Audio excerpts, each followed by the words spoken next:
네, 연말 특집 그 마지막 시간입니다. 내년에 우리나라의 가장 큰 이슈 가운데 하나를 꼽으라면 이제 대선을 앞두고 있죠. 저희는 그 가운데 오늘은 경제 그리고 대북 정책에 대해서 좀 더 집중해서 살펴보려고 합니다. 그 전에 먼저 이제 올해 우리 한반도 정세는 어땠는지 한눈에 정리하고 이야기 이어가도록 하죠. 먼저 김나은 캐스터가 준비하고 있습니다. 네, 내년 한반도 정세가 미중 관계에 달려 있다는 분석이 나옵니다. 이 가운데 우리나라에서는 북한이라는 난제가 있죠. 북미와 남북 관계 모두 이 안에서 작동할 것이란 전망인데요. 자, 그렇다면 우선 현재 북미 관계부터 어떤지 점검해 보도록 하겠습니다. 지난주였습니다. 제이크 설리번 미 백악관 국가안보 보좌관이 미국 외교협회 간담회에서 대북 원칙론을 재확인했습니다. 계속해서 제재를 유지하고 북한을 향해 조건 없는 대화를 주문하면서 북한의 선제적인 변화가 없이는 인센티브 제공도 없다는 것이 원칙론인데요. 바이든 행정부는 이 전임 오바마와 트럼프 행정부가 추구한 대북 정책의 중간 지대에서 한반도 비핵화와 대북 외교적 접근이라는 목표를 추구하겠다고 강조한 건데요. 그러면서 2018년 싱가포르 공동성명에 대한 계승 의지는 분명히 했습니다. 하지만 아직 북한이 아무런 호응을 보이고 있지 않아서 외교적 진전이 이뤄지지 않는다고 강조했는데요. 결국 전향적인 선 양보는 없다는 것을 분명히 한 만큼 앞으로 북미 관계 진전은 쉽지 않을 것으로 전망되고 있습니다. 자, 이어서 미중 관계도 만만치가 않습니다. 이달 초 미국은 내년 2월 중국 베이징에서 열리는 동계올림픽에 선수단은 보내지만 외교사절단은 보내지 않는다는 외교적 보이콧을 선언했습니다. 외교적 보이콧을 한다는 건 질서 유지는 하되 중국의 불만을 드러내는 전략으로 풀이되는데요. 미국은 2000년대 이후 중국의 경쟁력이 상승하고 정치적 영향력이 강해지면서 미국과 G2 경쟁 관계를 형성하는 데 있어서 불만을 드러내고 있습니다. 이에 따라 인권 문제를 명분으로 내세우면서 패권 경쟁에서 우위를 점하기 위한 포석을 깔고 있다는 분석이 나오는데요. 이런 가운데 바이든 행정부는 최근 동맹국과 우호국을 대상으로 한 공급망 재편의 협업체계 구축에 매진하고 있습니다. 내년 포괄적인 인도태평양 경제 프레임워크 출범도 앞두고 있는데요. IPF라 불리는 이것은 동맹국 우호국과 함께 중국 견제를 위해서 포괄적이고 유연한 경제 규범틀을 구축하는 것을 골자로 하고 있습니다. 지난달 캐서린 타이 미 무역대표부 대표가 방한해서 우리나라에도 가입을 공식 요청한 바 있는데요. 우선 우리나라는 가입을 하지 않는 것으로 구체화하고 있습니다. 이는 미국과 중국 어디에도 기울지 않는 국익 중심의 외교를 펼치겠다는 방침으로 풀이되는데요. 자, 앞으로 미중 사이 현명한 우회로 모색을 마련해야 하는 중대한 과제를 어떻게 마련해 나갈지 지켜보셔야겠습니다. 자, 이렇게 우리나라를 둘러싼 각국이 서로 각을 세우는 가운데 이 문재인 정부는 임기를 약 5개월 남겨두고 있습니다. 남은 기간 동안 외교적인 역량을 집중해서 평화의 입구를 구축하겠다는 의지를 드러내고 있는데요. 하노이 정세 이후 뚜렷한 성과가 없는 상황에서 내년 상반기까지는 큰 변화가 없을 것이라는 관측이 지배적입니다.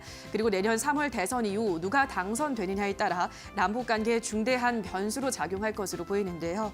내년 한반도 정세에 대한 조금 더 자세한 분석은 지금부터 스튜디오에서 자세하게 나눠보시기 바랍니다. 네, 스튜디오에서 이야기 시작하도록 하겠습니다. 오늘 함께해 주실 분 소개해 드릴게요. 신범철 박사님 나와주셨습니다. 어서 오세요. 예, 안녕하세요. 네, 반갑습니다. 먼저 이른 아침인데 이렇게 또 대북이라는 사실 쉽지 않은 주제로 저희에게 인사이트를 주시기 위해 나와주셔서 너무 감사하다는 말씀을 드리고 싶고요. 자, 저희가 이제 내년도에 대선을 앞두고 있습니다. 다양한 정책들이 나오고 있는 것 같고 그중에서 저희는 이제 대북 정책이 어떻게 펼쳐질 것인가 여기에 좀 집중해서 이야기를 들어보고 싶습니다. 어떻게 생각하고 계세요? 예, 내년에 대북 정책 결국 어떠한 행정부가 들어서느냐가 가장 중요한 그렇죠. 변수가 될 거예요.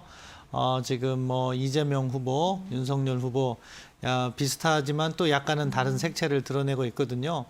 북한과 대화를 하면서 문제를 풀어야 된다는 점에서는 양측이 모두 같아요. 하지만 북한에게 어떠한 인센티브를 줄 것인가 하는 부분과 관련해서 차이가 있는 거죠.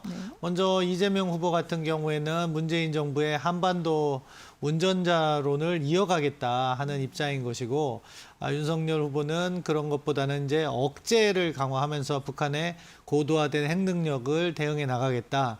그러면서도 대화를 하기 위해서는 남북 간 연락사무소 남북미로 확대해서 그렇게 추진하겠다는 입장을 보이고 있는 거고요. 결국에 가장 큰 차이점은 결국 비핵화에 대한 보상을 먼저 하겠느냐 아니면은 북한이 비핵화 조치를 해야지 하겠느냐 하는 부분과 관련해서 가장 큰 이견이 있는 것 같습니다. 기본적으로 이재명 후보 같은 경우에는 제재 완화를 해주면 북한이 비핵화를 할 수도 있다 하는 그런 시각에서 접근을 하는 거고요. 윤석열 후보 같은 경우에는 그렇지 않다. 제재 완화를 해주면 북한의 핵 능력만 고도화될 수 있다 하는 차이점을 보이고 있습니다. 주변국 외교와 관련해서는 사실 양측이 비슷해요. 한미동맹 강화하고 한중관계 발전시키고 그런 식으로 이렇게 관계를 맺어 나가겠다. 그리고 또 병역 정책과 관련해서도 뭐 군 복무자에 대한 보상을 더 강화해야 된다는 점은 일치하기 때문에 양측에서 비슷하면서도 약간 다른 뉘앙스가 있는데요. 북한과 관련해서는 북한과 대화를 재개하는 데 있어서는 이재명 후보 측이 조금 더 많은 패키지를 내놨다면 북한을 비핵화시키는 그러한 입장에 있어서는 윤석열 후보가 보다 현실적인 대안을 제시하고 있다 이렇게 볼 수 있겠습니다. 최근에는 종전선언 이야기들도 나왔잖아요. 오늘 뭐 뉴스 보니까 미국에서도 그거는 좀 심각한 오류가 있다 이런 식으로 발언을 내놓던데 거기에 대한 의견은 혹시 어떻게 갖고 계세요? 네, 뭐 이재명 후보 같은 경우에는 종전선언과 관련해서 긍정적인 메시지를 내놓고 있어요. 문재인 정부의 기조와 궤를 같이 하는 거죠. 그러니까 종전선언이라는 것은 정치적 선언에 불과하고 그리고 유엔사라든가 주한미군의 지위에 영향을 미치지 않는다. 그렇기 때문에 지금 당장이라도 바로 추진하자. 이 현 시점에 이렇게 방점을 두고 있는 것이고요. 윤석열 후보 같은 경우에는 북한 비핵화에 도움이 되지 않는 종전선언은 커다란 의미가 없다. 그렇기 때문에 북한의 실질적인 비핵화 진전이 담보돼야지 종전선언을 할 수 있다는 입장이고요. 그 밖에도 뭐 심상정 후보나 안철수 후보도 시기보다는 합의 내용이 중요하다. 비핵화를 강조하고 있는데 약간의 색은 다르지만 뭐 지금 북한이 만약에 대화에 복귀하고 비핵화 조치를 한다면 미국도 중국도 모두 동의해 줄 수 있기 때문에요. 가장 중요한 것은 북한이 어떠한 입장을 내놓느냐 거기에 있다고 봅니다. 네. 저도 최근에 우연히 베트남 전쟁에 대한 다큐를 봤는데 이게 준비되지 않은 그런 섣부른 행동이 정말 얼마나 큰 반향을 일으키는가 거기에 대한 좀 생각을 많이 하게 됐는데 오늘 또 박사님 말씀을 들으니까 그런 생각이 더 깊어지는 것 같습니다. 자, 그렇다면 저희가 어제 미중 갈등에 대한 이야기를 이 시간에 나눴어요. 그 미중 갈등이 심각해질수록 사실은 또 이제 북한을 매개로 사용할 수 있는 부분들도 굉장히 많아질 거라는 생각이 좀 드는데 어떻게 보세요? 미중 갈등이 심각해지면 사실 북한과 같은 경우에는 전략적 입지가 강화돼요. 왜냐하면은 특히 중국의 시각에서 북한은 미국의 영향력을 차단해주는 완충 지역과 같은 역할을 하거든요. 그렇기 때문에 북한이 미국 쪽에 가까이 가는 것을 원하지 않게 되는 것이고 그러한 상황 속에서 북한에 대한 지원을 조금 더 강화하게 되는 거죠. 북한을 포기할 수 없기 때문에 북중 밀착을 강화해야겠다는 동인이 중국 내부에서 발생하는 거죠. 다만 그럼에도 불구하고 지금 북한 내에 코로나에 대한 우려 그리고 그것으로 인해서 북한이 고립주의 정책을 전개하고 있기 때문에 김정은 위원장의 방중 가능성은 점점 더 낮아지고 있다 이렇게 볼 수 있는데요.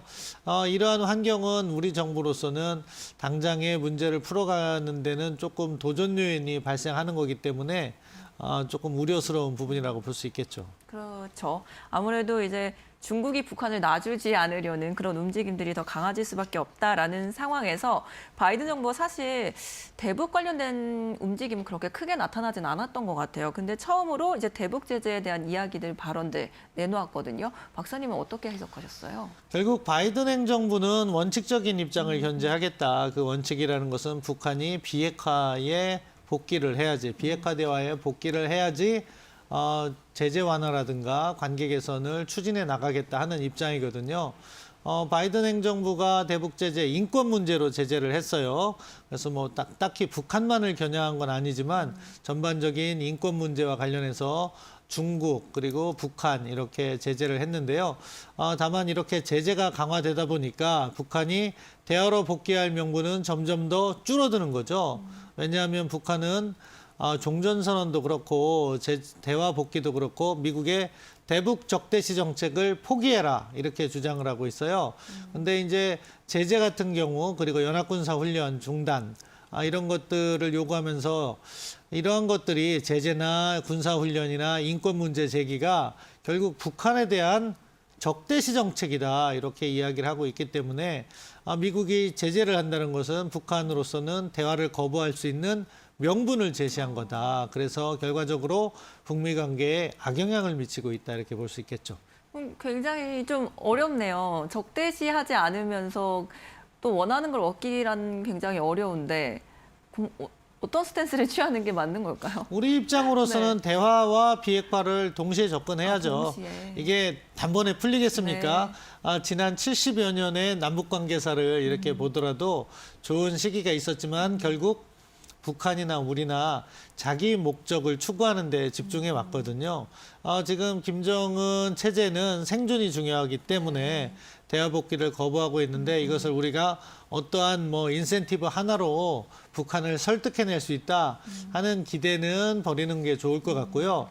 북한이 쉽게 변하지 않는다. 그럼에도 불구하고 우리는 그러한 북한을 다루기 위해서 꾸준히 대화와 설득의 노력을 해나가고 동시에 북한의 핵 능력은 또 우리가 처한 위협이라는 현실이 있으니까 그것을 억제하는 노력도 함께 해나가야겠죠. 네, 맞습니다. 사실 지금 최근에 더 북한이 조금 상황이 어려워진 게 코로나로 인한 여파를 생각 안 할 수가 없을 것 같아요. 지금 거의 우리 내에서 지금 다 활용을 하겠다 이런 식으로 아예 봉쇄를 하는 듯한 느낌인데 그런 상황이라면은 좀 더 대화하는 길이 쉽지는 않을 것 같은데요. 예, 그렇죠. 아마 코로나가 없었으면 남북 대화든 북미 대화든 조금 더 빨리 쉽게 진행되지 않았을까 싶어요. 그런데 북한과 같은 경우에는 워낙 방역 시스템이 무너져 있는 체계다 보니까 백신을 수용한다 하더라도 백신을 보관할 수 있는 장소가 없고 설비가 없기 때문에 이 백신 문제도 진전이 없는 거예요. 그러다 보니까 북한 김정은 정권에게 있어서는 최대 해법이 국경을 차단하고 아무도 못 들어오게 하는 게 코로나19에 대처하는 방법이었던 거죠. 그러다 보니까 아무도 못 들어오니까 자기들도 나가지 않는 거죠. 그러한 국경 봉쇄의 파급 효과가 계속 남북 관계에 악영향을 미치고 있는데요.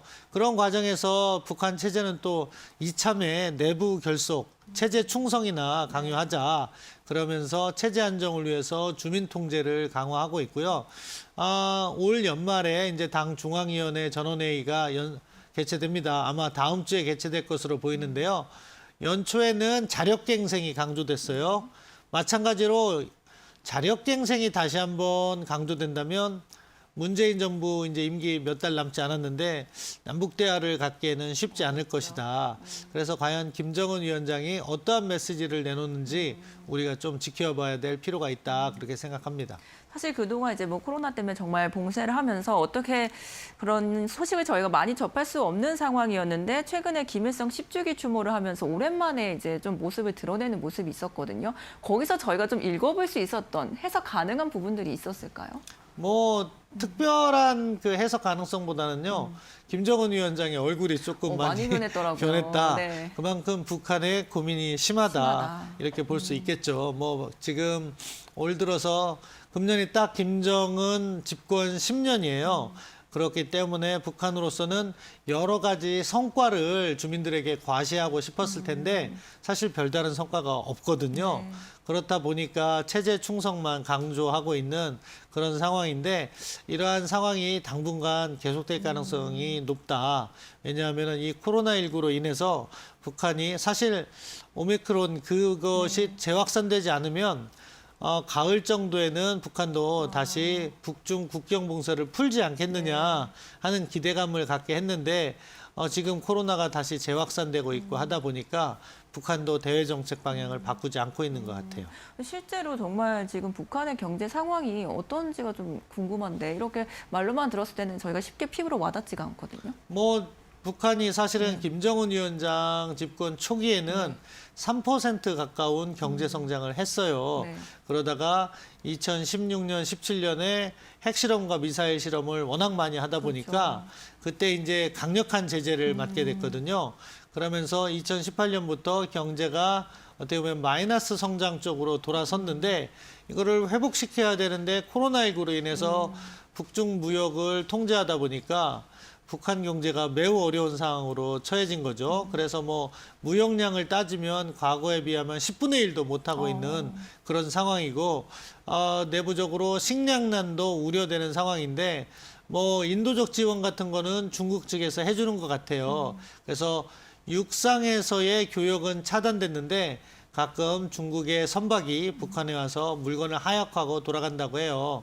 그런 것들이 식량이라든가 구호물자가 아닐까 싶은데 그래서 북한 경제가 뭐 갑자기 붕괴될 정도의 위기를 맞지는 않겠지만 그럼에도 불구하고 상당히 어려운 것은 사실이다. 그 붕괴가 되지 않을 거라는 근거는 사실상 중국의 인도 지원이다. 이렇게 해석을 하고 예, 계시는 그렇죠. 건가요? 과거 90년대 북한이 고난의 행군을 할 때는요.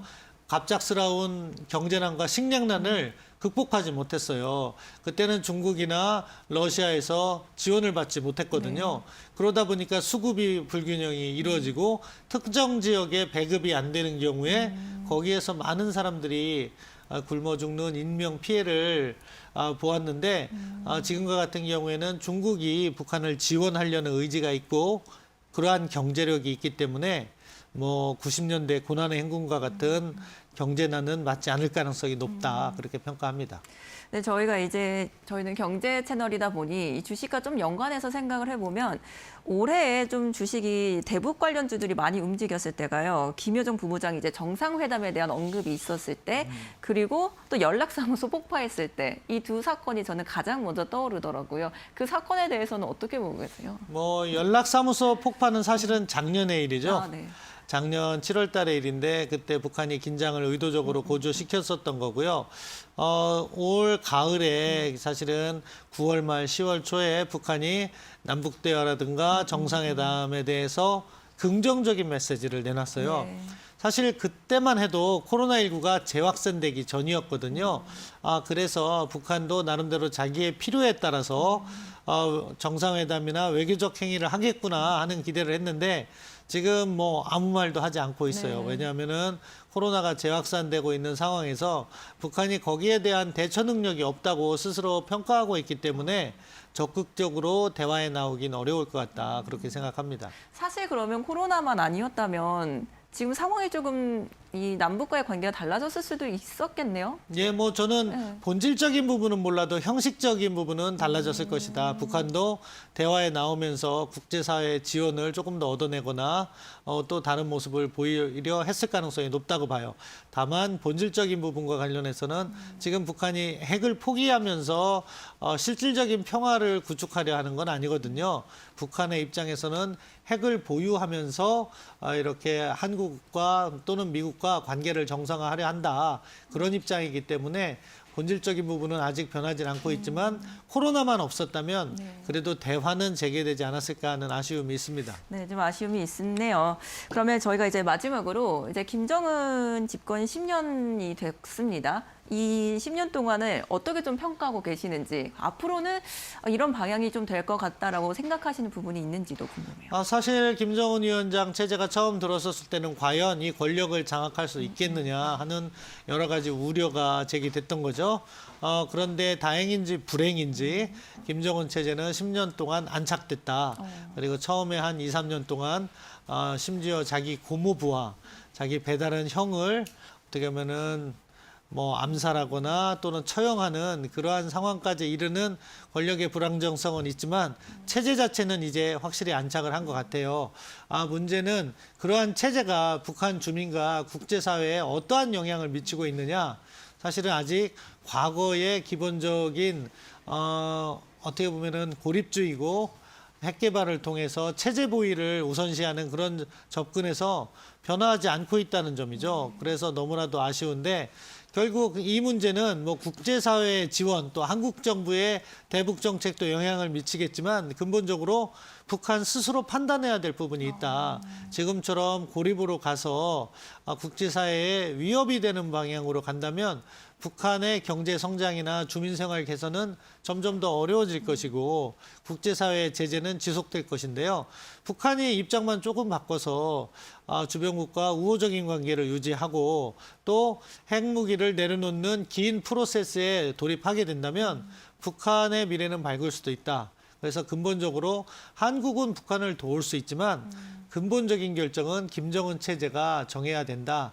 그런 일련의 과정이 앞으로 향후 몇 년간 전개되지 않을까 싶습니다. 네.